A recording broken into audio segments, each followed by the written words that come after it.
Irmãos, hoje eu vou dar uma pausa na nossa série das sete cartas ali do Apocalipse. Tive um problema de saúde essa semana aí que me afetou um pouco no estudo aqui. Então eu vou trabalhar com vocês outro texto, que está lá em Filipenses. Filipenses, capítulo número 1.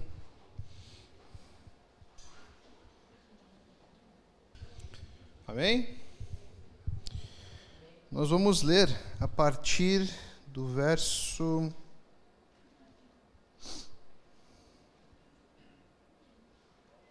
20.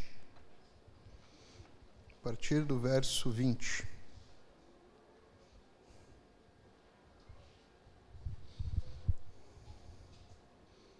Diz assim: minha grande expectativa e esperança é que eu jamais seja envergonhado, mas que continue a trabalhar corajosamente, como sempre fiz, de modo que Cristo seja honrado por meu intermédio. Quer eu viva, quer eu morra. Pois para mim o viver é Cristo e o morrer é lucro. Mas se continuar vivo, posso trabalhar e produzir fruto para Cristo. Na verdade, não sei o que escolher. Estou dividido entre os dois desejos. Quero partir e estar com Cristo, o que me seria muitíssimo melhor. Contudo, por causa de vocês, é mais importante que eu continue a viver. Ciente disso, estou certo de que continuarei vivo para ajudar todos vocês a crescer na fé e experimentar a alegria que ela traz. E quando eu voltar, terão ainda mais motivos para se orgulhar em Cristo Jesus, pelo que Ele tem feito por meu intermédio. Amém? Vamos orar mais uma vez? Deus, mais uma vez aqui na Tua presença, Pai. Te pedimos, ó Deus, que Tu fale aos nossos corações. Nossos corações, ó Deus, possam ser quebrantados pelo Teu Santo Espírito, ó Pai. Fale, ó Deus, e que nós possamos, ó Deus, ouvir, ó Deus, e as nossas vidas possam, a cada dia, ó Deus, possam ser transformadas pelo Teu Evangelho, Pai. É nisso que nós cremos, é isso que nós lhe pedimos. Em nome de Jesus que nós oramos. Amém. Muito bem.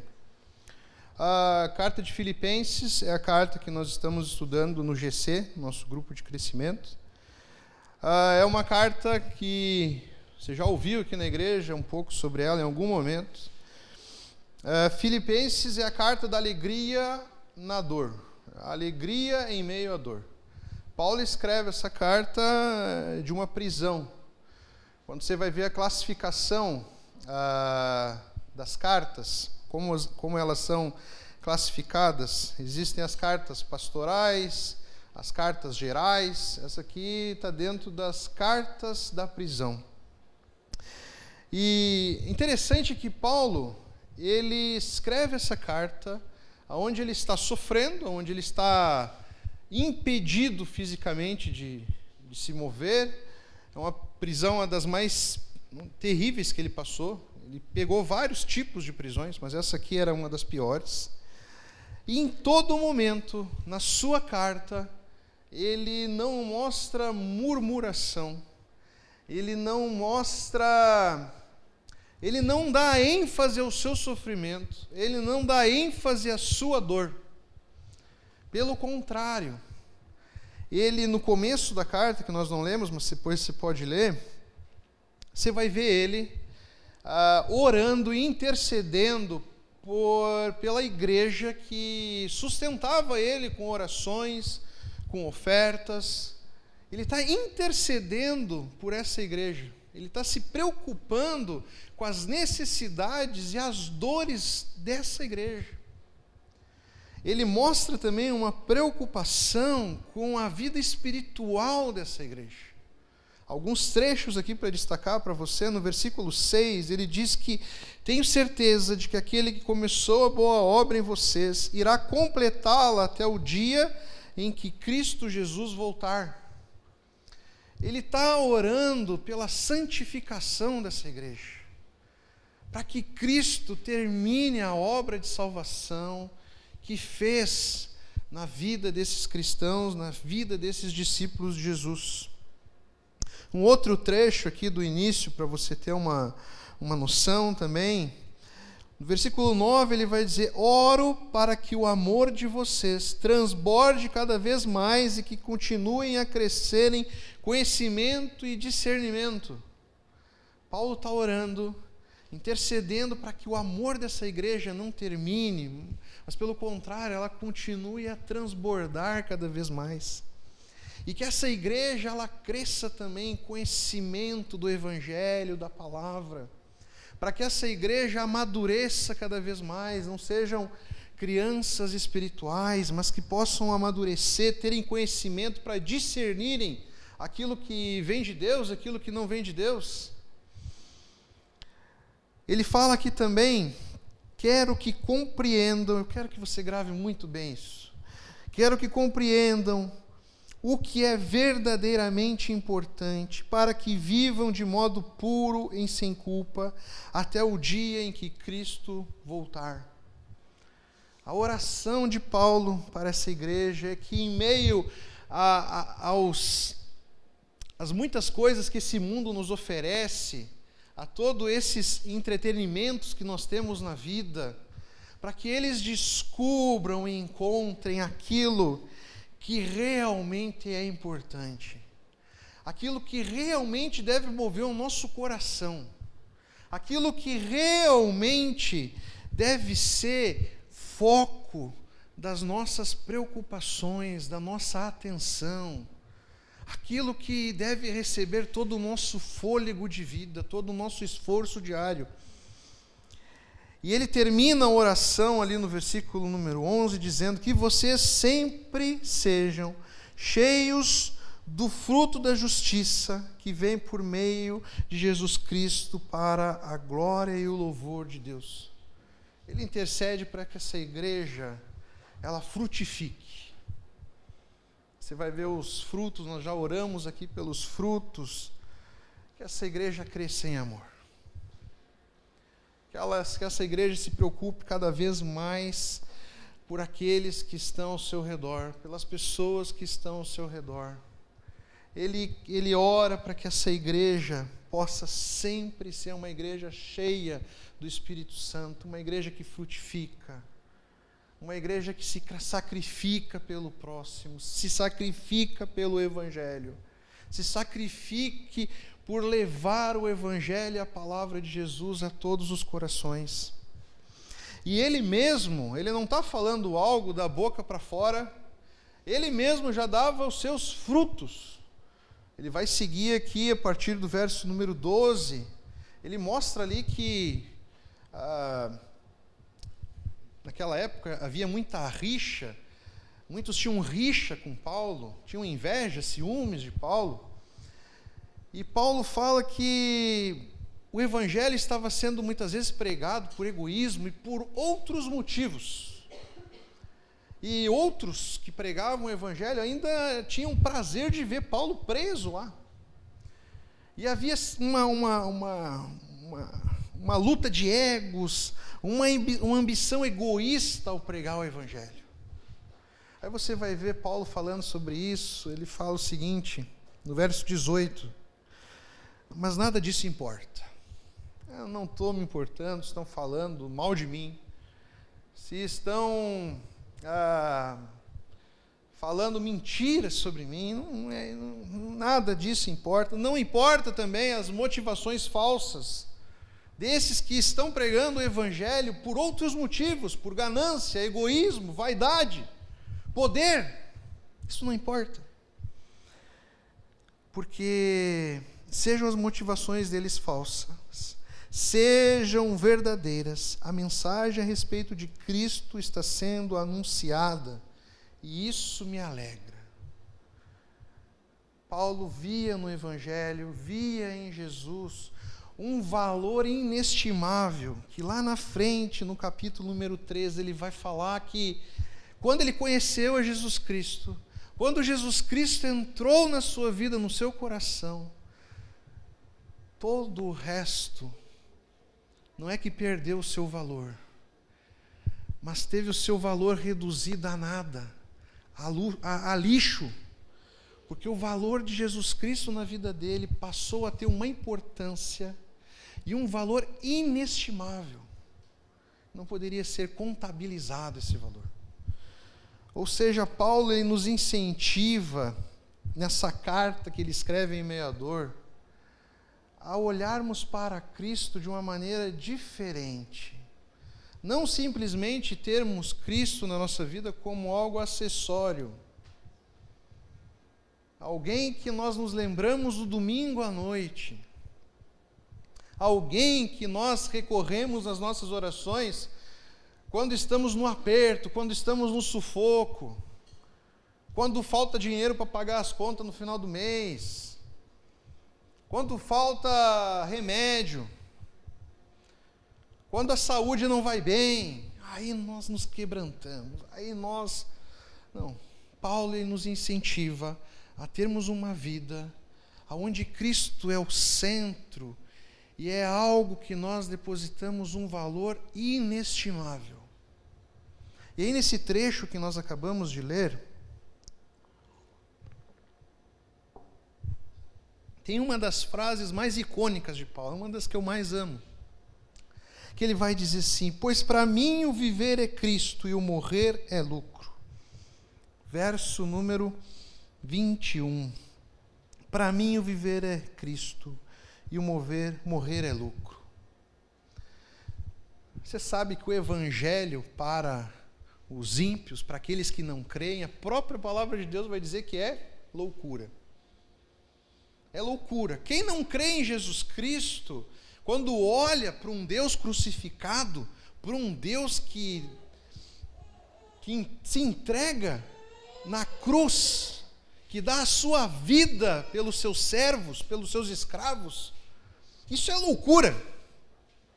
E aí você vai ler ainda uma frase dessa de Paulo, vai ser só carimba, né? É loucura mesmo. Como pode alguém ver? Porque o negócio não é o viver.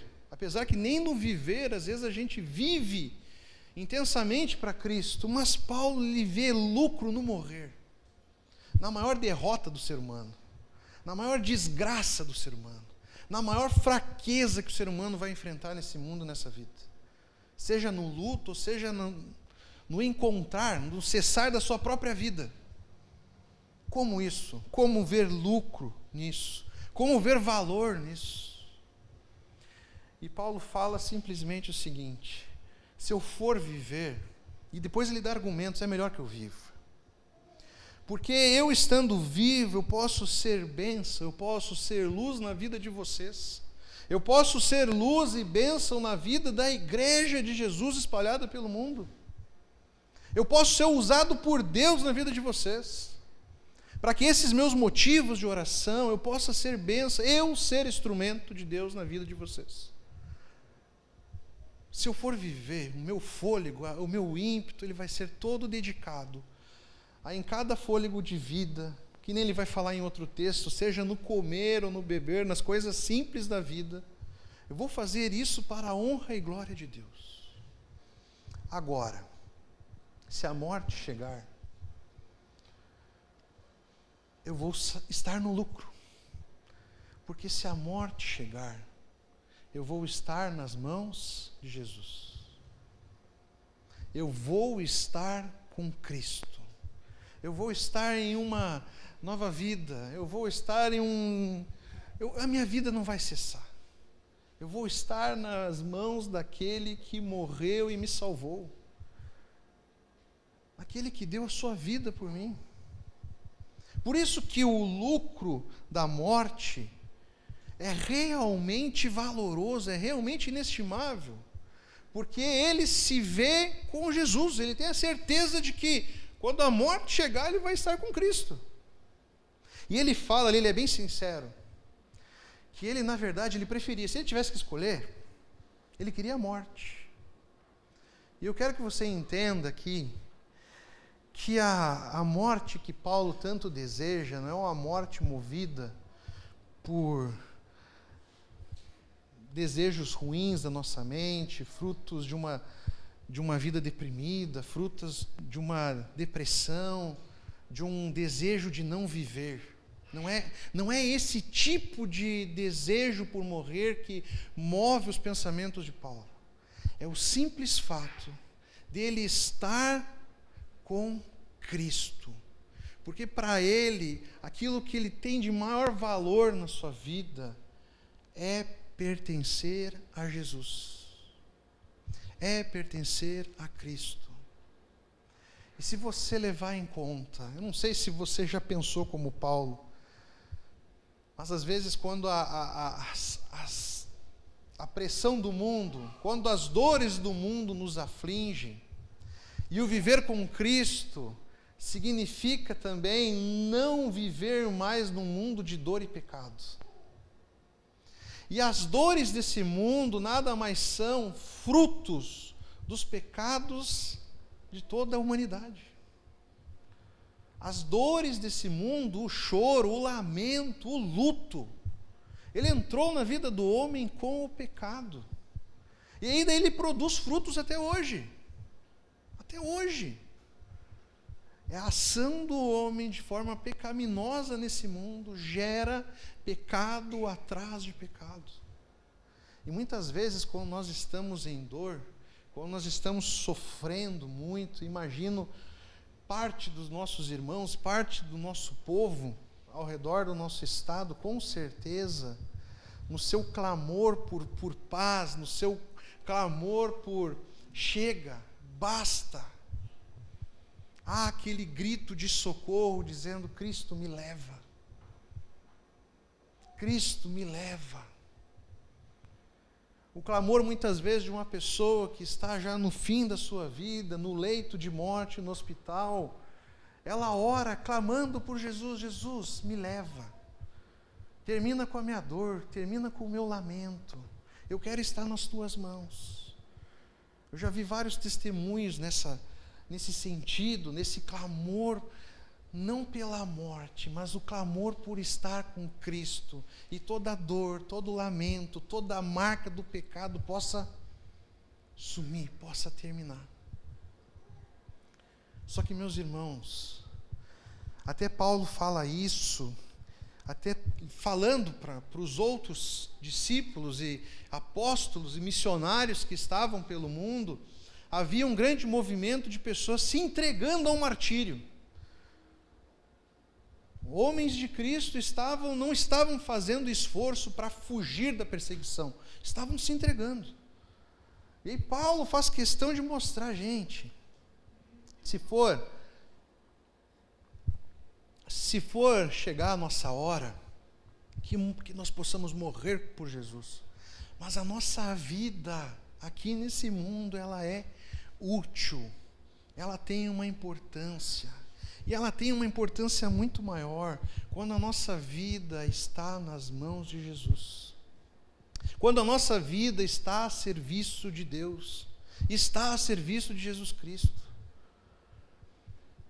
Porque agora a pergunta que eu quero que você reflita, Paulo ele fala aqui, que deseja que essa igreja, ela encontre aquilo que realmente é importante para viver.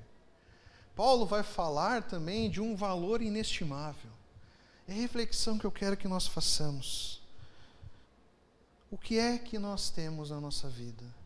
Quem são as pessoas, ou qual é a coisa, o bem, que nós depositamos o maior valor da nossa vida? Que nós elegemos como centro da nossa vida, ou como algo de valor inestimável na nossa vida. Essa reflexão que eu quero que nós façamos. As provações, esse tipo de acontecimento, a gente não sabe, como eu disse, a razão, mas Deus usa de cada provação, entenda isso. Cada provação, Deus usa para provar a nossa fé. Há um texto que muitas vezes é mal compreendido, que Romanos vai dizer, o próprio Paulo vai dizer que todas as coisas ocorrem para o bem daqueles que amam a Deus. Foi nos incutido na cabeça um pensamento triunfalista. E nós olhamos sempre para os textos da Bíblia, não, nós temos que triunfar, nós temos que vencer. E nós achamos que todas as coisas ocorrem para o bem daqueles que amam a Deus, é que depois da desgraça, Deus vai vir com um manjar, Deus vai vir com riqueza, Deus vai vir com muita coisa boa.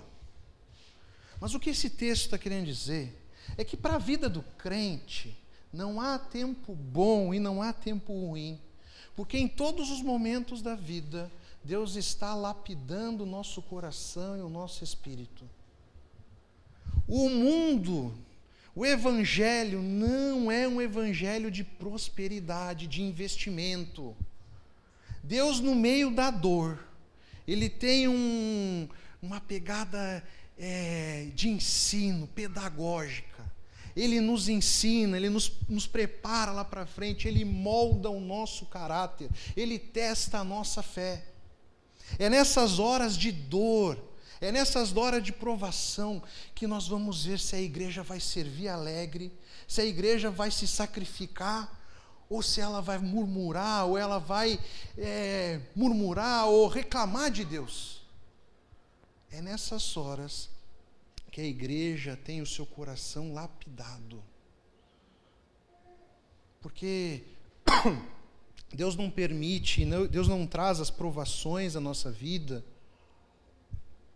para nos destruírem. Ele traz para aperfeiçoar a nossa fé, para tirar as impurezas, para tirar os pecados, para fortalecer a nossa fé. Se você vai olhar para a história da igreja, você sabe qual foram os momentos em que mais a igreja cresceu genuinamente no mundo? Você sabe quando foi? Nos piores momentos. Nos piores momentos. Quando ela era perseguida. Você vai estudar a história da igreja, tem um momento que a igreja ela deixa de ser perseguida e ela passa a ser protegida pelo Estado romano. O que aconteceu? A igreja se perdeu. Deus usa da dor, Deus usa das provações para moldar o seu caráter em nós. Ele não está prometendo nada de espetacular depois, Ele está prometendo estar conosco no meio da tempestade. Renovar a nossa força e nos sustentar, seja qual for o tempo. Por isso que Paulo vai falar ali, em outro texto que é muito distorcido, posso todas as coisas naquele que me fortalece. Paulo não está falando que ele, por ter Jesus, ele pode determinar cada coisa. Nós estamos falando de um cara que estava preso, doente, sofrendo necessidades. Mas o que Paulo fala? Que o valor dele não é naquilo que vai vir, não é nas circunstâncias que vão mudar. O maior valor dele é ser fortalecido por Jesus. É crer que Jesus Cristo está com ele. Aí essa questão triunfalista, nós vamos olhar daí para o céu, né? O céu em Apocalipse vai dizer que as ruas são de ouro. Aí o nosso lado triunfalista e de prosperidade, de querer as coisas desse mundo, vai nos trazer a ideia. Nossa, lá no céu, rapaz, lá no céu eu vou ser a Madonna. Eu vou andar no ouro. As ruas vão ser de ouro, imagina a minha casa. Eu vou comer caviar. Eu vou ter pérolas, eu vou ter diamante. Eu vou ter riqueza. Você sabe o que significa as ruas de ouro no céu? Uma que, pelo fato delas estarem sendo pisadas por nós, já mostra que não tem tanto valor assim. Mas elas têm um símbolo maior ainda. Elas significam que no céu, o lugar da igreja é um lugar de pureza. As ruas de ouro apontam para uma santidade. As ruas vão, o texto fala que não só de ouro, mas elas vão ser transparentes. Não vai haver pecado, não vai haver corrupção, não vai haver trapaça, não vai haver desonestidade, não vai haver nenhuma marca de pecado. Vai ser um lugar santo. Não vai precisar nem da luz do sol, porque o fato de ser tudo de ouro, e o ouro é um metal puro, tudo transparente, vai ser um lugar santo, preparado para uma igreja que vai ser transformada por Jesus e vai ser uma igreja santa, limpa de todo o mal. Sabe o que esse tipo de coisa, esse tipo de desgraça nos ensina? E, irmãos, eu falo isso com dor, e como eu tenho uma dor, uma empatia, eu tenho sofrido, acredito que todos aqui estão sofrendo pela dor de todo o povo. E é muito triste você ver lugares em que as pessoas recém tinham terminado as suas casas de uma enchente que já tinha vindo. É doloroso isso. Nós temos que nos compadecer dessa dor. E nós não podemos lembrar que há pouco tempo nós viemos de uma pandemia, gente. É triste, é doloroso. Mas sabe o que tudo isso nos ensina?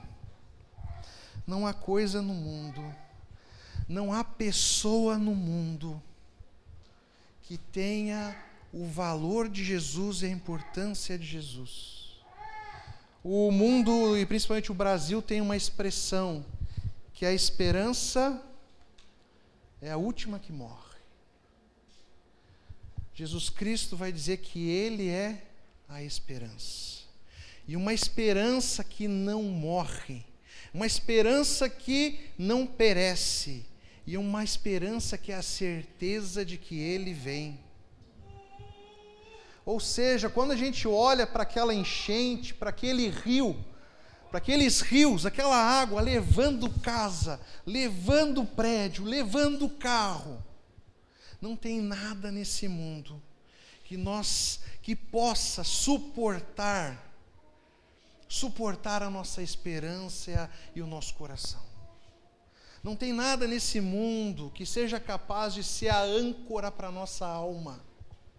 Porque tudo desse mundo, o tempo leva, o rio leva. Não importa quem você seja, não importa a pessoa que você é, o que você tenha, você não consegue segurar pelas suas mãos. E eu vou mais fundo ainda. Eu compartilhei no GC essa semana que eu tenho preciosidades lá em casa. Preciosidades. Eu tenho 3 gurias lá em casa, 3 guriazinhas. E quem é pai, quem é irmão, quem tem família, quem tem amigo muito querido, sabe o que eu estou dizendo. Nós temos amor pelas pessoas, nós amamos. Eu tenho um amor muito grande pela minha família e pelas minhas filhas. Mas elas não podem ser o valor inestimável do meu coração. Nem a família, nem os filhos. Eu não estou dizendo que eles não têm valor. Eles têm um valor imenso. Mas Jesus Cristo, nosso Deus, que criou todas as coisas e sustenta todas as coisas, se não fosse por Ele, nós não teríamos a família. Nós não teríamos os filhos. Nós não poderíamos viver o que nós vivemos quando nós olhamos para as pessoas que são queridas ao nosso redor. Só é possível graças a Jesus. Jesus tem que ser o valor inestimável do nosso coração, da nossa mente, da nossa vida. Não que as outras coisas não tenham o seu valor, mas só Ele sustenta a nossa alma, só Ele sustenta o nosso coração, só Ele é âncora. palavra de Deus vai dizer que Ele permanece o mesmo do início ao fim. Nós temos visto na série de Apocalipse que Ele anda no meio da sua igreja. Ele tem a sua igreja nas suas mãos.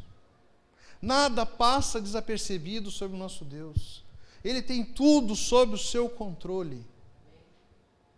Ele reina. Ele é o Deus que fez todas as coisas.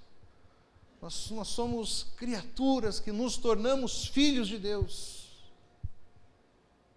Se tem algo que nós devemos nos apegar nesse mundo, e não é um simples apego, não é um chamego, é um se apegar de se entregar por completo. Só tem um nome, e o nome dele é Jesus. Não há salvação em outro nome, não há salvação em nenhum outro caminho, não há salvação em nenhum outro lugar que não seja através do nome de Jesus.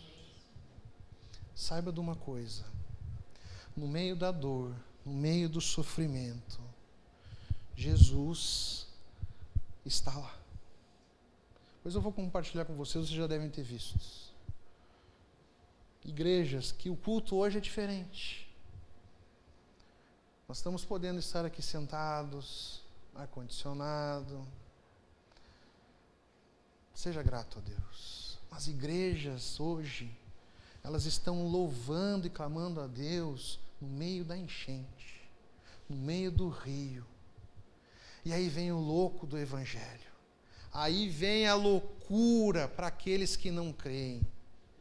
Você vê as pessoas entrando com os seus corações quebrados e como se a vida tivesse terminado. Eu não tiro razão delas. E elas chegam sendo recebidas por pessoas que também perderam os seus bens, também tiveram as suas casas afligidas, mas estão recebendo e se doando ao máximo por elas e ainda louvando a Jesus. Um dos vídeos que eu vi, enquanto a igreja chegava, as pessoas chegavam, eles cantavam: Ele é exaltado. Ele é exaltado. Isso é loucura para aqueles que não creem. Mas para nós que cremos e nós conhecemos o nosso Jesus, nós sabemos o porquê que essa igreja canta, o porquê que essa igreja louva, o porquê que essa igreja não está apegada aos seus bens e às riquezas desse mundo. Sabe por quê? Porque elas sabem que o valor inestimável que elas têm, que elas possuem, está em Jesus. Elas sabem que elas são servas, escravas de um Deus que abriu mão da sua riqueza, abriu mão da sua majestade, abriu mão do seu reino do céu, se fez homem, se fez carne, foi humilhado, foi desprezado, e ali na cruz deu a vida por um povo que não merecia, nós, pecadores. Nós sabemos que o nosso valor inestimável é no Deus que nos ensina que nessa vida é uma vida onde o servo ele tem que ser menor ao seu rei. O nosso Deus sofreu. O nosso Deus amou, mesmo não sendo amado. E o nosso Deus se sacrificou. Meus irmãos, essa aqui não é uma vida para nós nos apegarmos às coisas desse mundo. Essa aqui é uma vida para nós nos apegarmos cada vez mais ao reino de Deus. E saiba de uma coisa, nada desse mundo vai entrar lá em cima. Tudo vai ficar. Tudo vai voltar para o pó. Às vezes a nossa dor, às vezes o nosso choro está muito ligado, e agora não entra essa situação, entra o nosso dia a dia. Está ligado a bens está ligado a luxos, não é nem as necessidades. Às vezes nós choramos, às vezes nós nos angustiamos, temos ansiedade, porque nós não conseguimos conquistar uma coisinha ou outra aqui nesse mundo. E Paulo, em toda a sua carta, você não vai ver prosperidade aqui, meu filho. Você vai ver oração por amadurecimento, para que Deus nos forme, para que Deus trabalhe no nosso coração, forge o nosso caráter, forge a nossa mente, que nós possamos ter uma vida onde o nosso viver é Cristo. Você sabe o que é o viver é Cristo? Não é para você ter uma vida de religiosidade, não é para você levar a liturgia da igreja para dentro da sua casa, não é para você levar a liturgia da igreja para dentro do seu trabalho, para dentro do seu colégio, chegar lá e dizer, agora todo mundo aí fica quieto que eu vou orar. Não é para você ir determinando e criar uma mini igreja lá. Sabe o que é viver Cristo?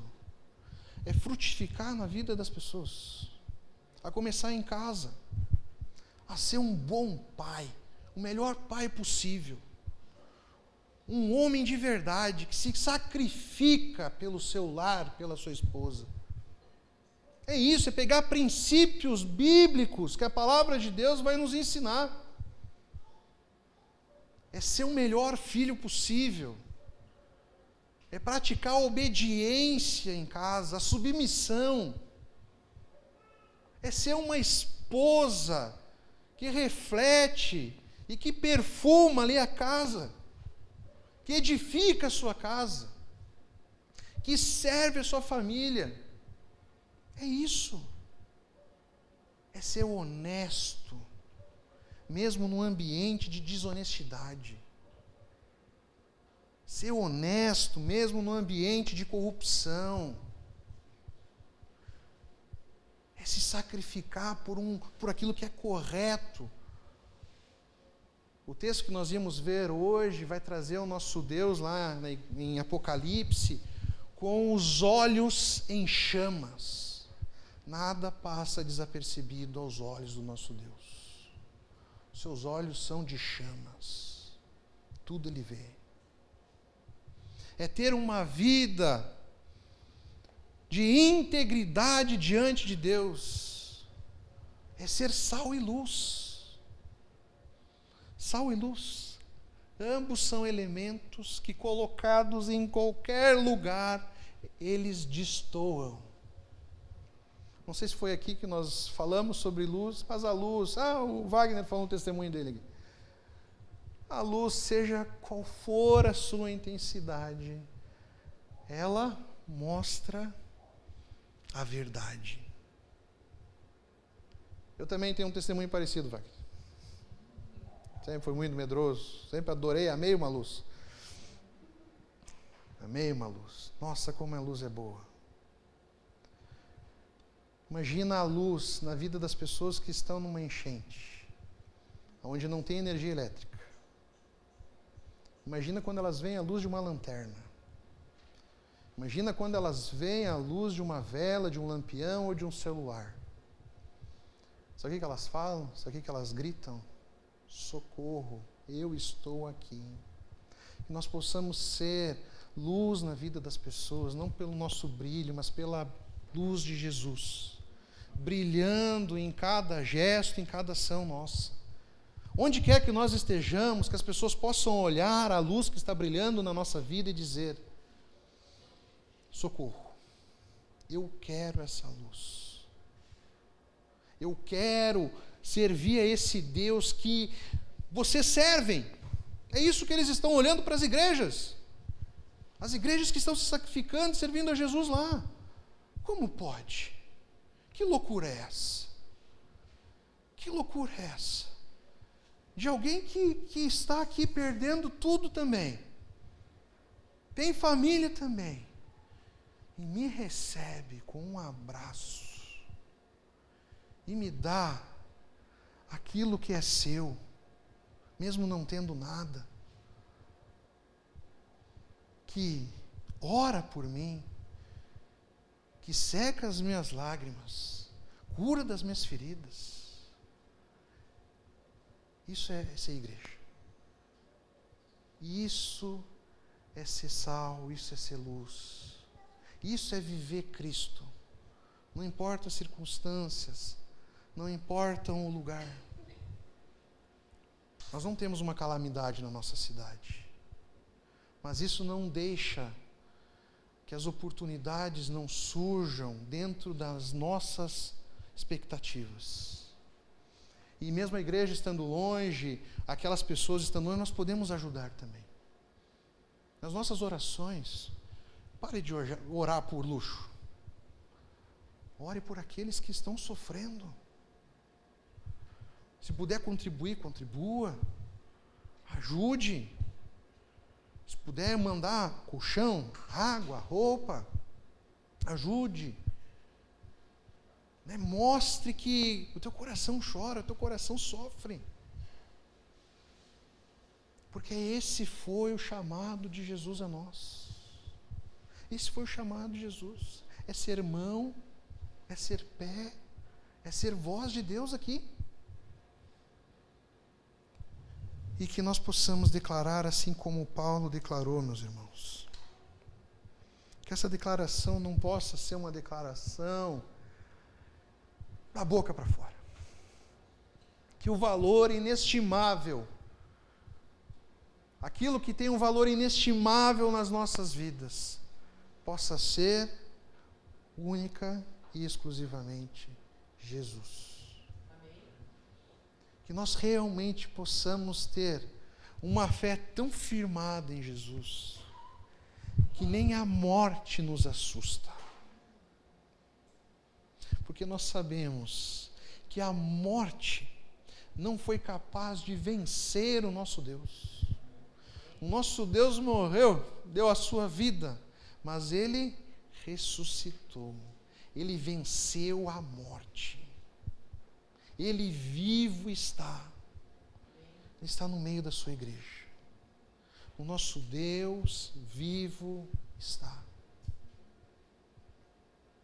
Que nós possamos crer que um dia também vamos estar nesse céu de ouro. A gente vai limpar os pés lá no céu. A igreja reunida, não porque está com os olhos no ouro, porque o ouro não tem o valor inestimável de Jesus. Que a nossa ansiedade por estar no céu, é que lá no céu nós vamos conhecer Jesus na sua plenitude. Nós vamos poder ver a face do nosso Deus. E que nada mais lá vai tirar o nosso olhar daquele que deu a vida por nós. Amém? Vamos orar?